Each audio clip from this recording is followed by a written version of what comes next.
যে মহা সম্মেলন আমাদের মধ্যে উপস্থিত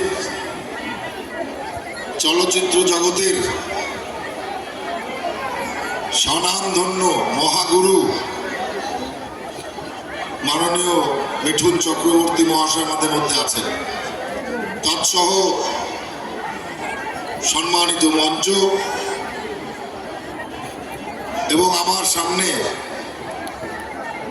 এই এলাকার শুভবুদ্ধি সম্পন্ন মানুষ, মায়েরা, বোনেরা, ভাইয়েরা, সকলকে আমার গৌরী অভিনন্দন, আমার শুভেচ্ছা। আমি গত 5 বছর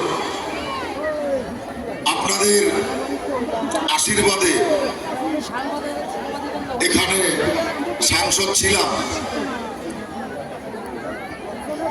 আমি এলাকার, আমার লোকসভা এলাকার বিভিন্ন প্রান্তে যথাসাধ্য চেষ্টা করেছি ডেভেলপমেন্ট পৌঁছে দেওয়ার।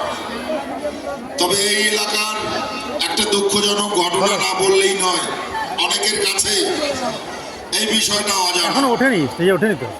এই পঞ্চায়েতে স্টেজে উঠেছে, বলছে না। আমি প্রায় 75 লক্ষ টাকা এখানকার ডেভেলপমেন্টের জন্য দিয়েছিলাম। তখন টিএমসির পঞ্চায়েত ছিল।